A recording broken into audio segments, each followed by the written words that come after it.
I've started down here in Pré-Saint-Didier at 1,020 metres, and we're aiming up here to these incredible snow walls that must be like 4 or 5 metres, and the summit of the Col at 2,188 metres.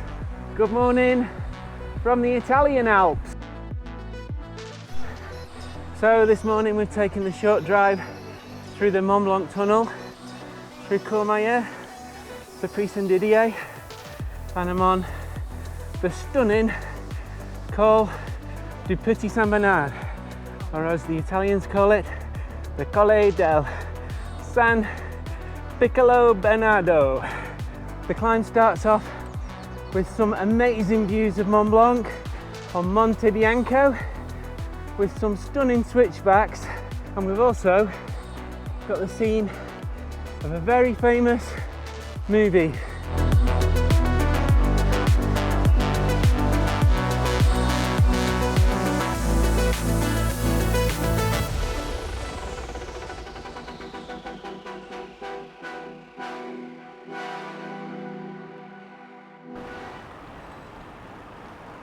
Don't think I'm going to keep up with the Italian old guys.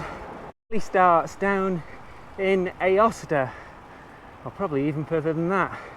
But for me, probably starts in Pré-Saint-Didier, 22 kilometres to the summit, and an average gradient of about 5.5%. Now, this is always categorised as an hors category climb, but to be honest, the gradient is never that difficult, and I think the categorisation is really down to the distance of the climb and not the severity.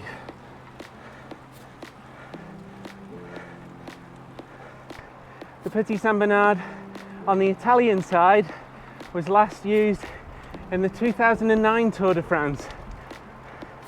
That was a stage that started in Martigny in Switzerland, went over the Grand Saint Bernard Pass, down into the Aosta Valley, and then onto the Petit Saint Bernard.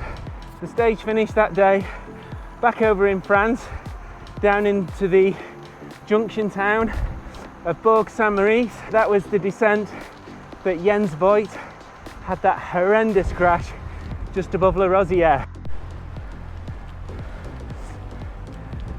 Got the luxury of Kev with me today. He's back from Hong Kong for a little while. You're only supposed to blow the bloody doors off.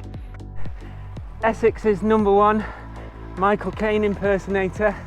You've probably guessed it, but this is the tunnel that was used in the opening scenes of the original Italian job. So through the tunnel and into the gallery, and then it's straight into the Italian ski village of Thuile and some Italian coffee.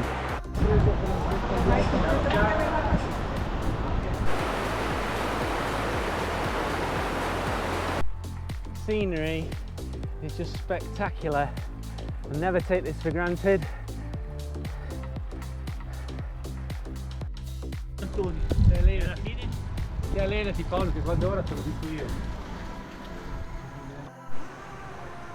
This tiny enclave is as high as you can get in winter.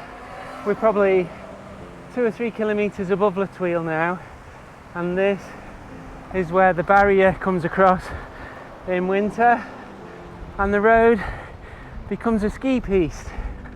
I'm filming this the first week in June, and the road's literally been open a week today.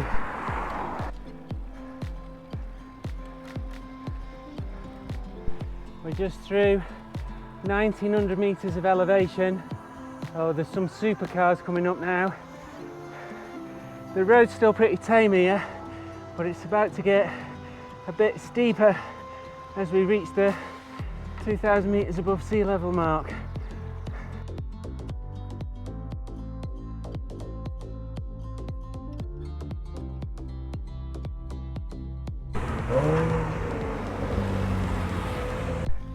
What an amazing day. We just turned into a headwind, so from the Italian side It's nearly always a headwind on this last stretch up to the summit. Granny gear, so it's 36, 34. After this little steep pitch, the road plateaus and then we're on the last lap to the summit. As for the marmots, it's like ringing my mum on Skype at the minute. I can hear them, but I can't see them. I've been riding this col since 2009. I've never seen this much snow up here in June. I did a ski tour over there with my mate Stu a few years back, and I'll put a link to that video up above and also in the comments below.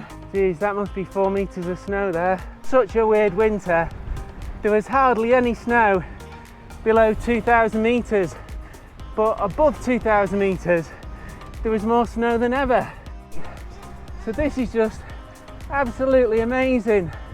I've never seen so much snow up here in June.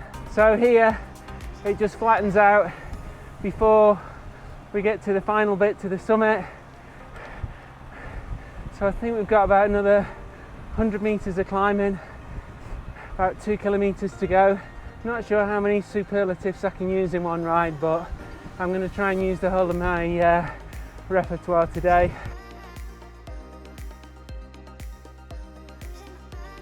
Bon ski! Incredible snow walls. So finally, after 20 odd kilometers of climbing, I'm just coming up towards the summit. And if you do this ride, make sure you have a coffee at the Italian side, because it's pretty rubbish on the French side, to be honest. So this section here is where the border used to be when we had borders in Europe.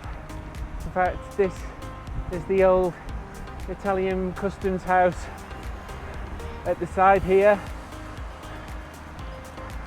and this is the summit plateau, where only last week it was where the snowplows from the French and the Italian side met, and they have a ceremony every year to officially open the col. So thanks for joining me on this ride to the summit of the Col du Petit Bernard, and we'll see you next time on Cycling in the Alps.